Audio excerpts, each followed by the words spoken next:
Hi everybody and welcome back to the Jumpin Club. Tonight we have Danny and the Champions of the World. Hi guys.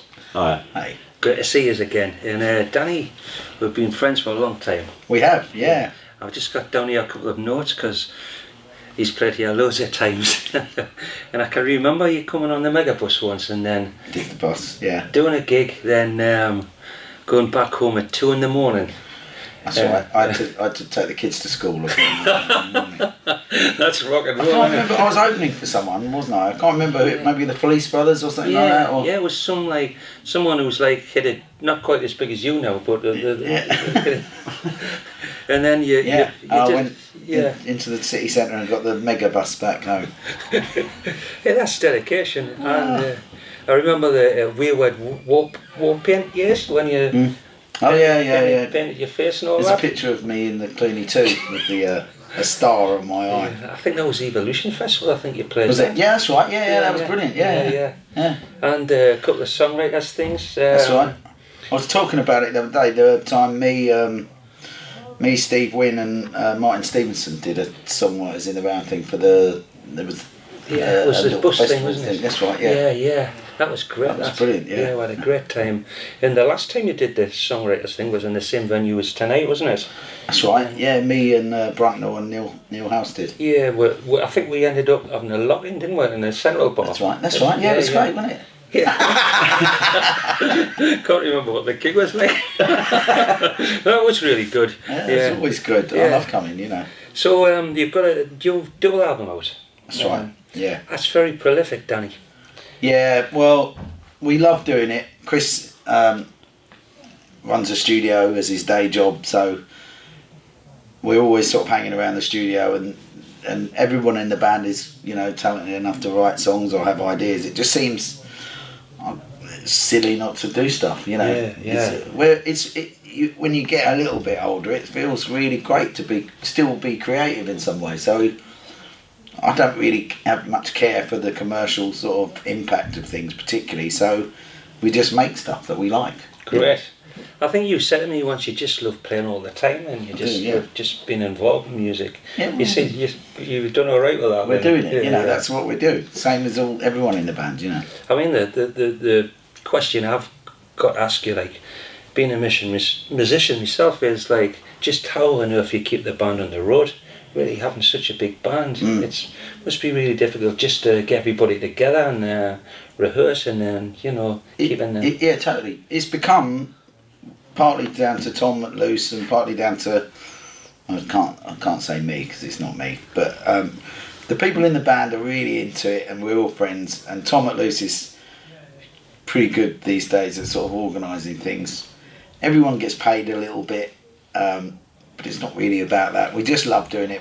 When we meet up to rehearse, we generally rehearse sort of once a week not because we're tight or whatever that means, but because for me it's a bit like my poker night with my mates. You know, it's go and play some songs, drink some beers, put the world straight. You know, smoke a few fags and then go home. You know? That's exactly what it is. It's playing with friends and being That's friends. all it is, yeah. And Chris, my mate Martin did an album with you. That's the first time I really knew who you were. And then, but I didn't realise that you'd been in that pioneering old country band, the Rockin' Birds.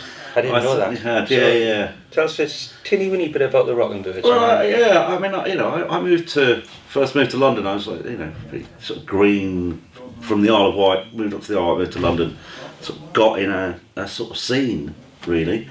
Which is the sort of blossoming old country scene as it was then. It wasn't America. Well, not Americana. No mention of Americana. It's definitely old country, which I'm still very fond of the term. But yeah, so and I just fell in with a bunch of guys, and I started recording at this studio called Bark Studios, and with the guy from the Weather Prophets, and some of the guys from the Weather Prophets went on to join the Rockin' Birds, and when they were looking for a bass player, I auditioned and got in. So got into the band, and You know, they were signed to Sony. It was like a dream come true. I'd been in London for like a year and a bit, and all of a sudden I'd fallen on my feet. And you played on the first later, the second later. You was just saying. Yeah, just like we were on Jules Holland and Top of the Pops. Top of the Pops. Crazy, isn't it? I know. I look back and say, I was on Top of the Pops. It seems a little surreal, but we had dancing girls and everything. It was we pushed the boat out for that. What do you think of that then, Danny? Your producer was on Top of the Pops. Yeah, I wish I was. So you produced the Champs, all the Champs albums.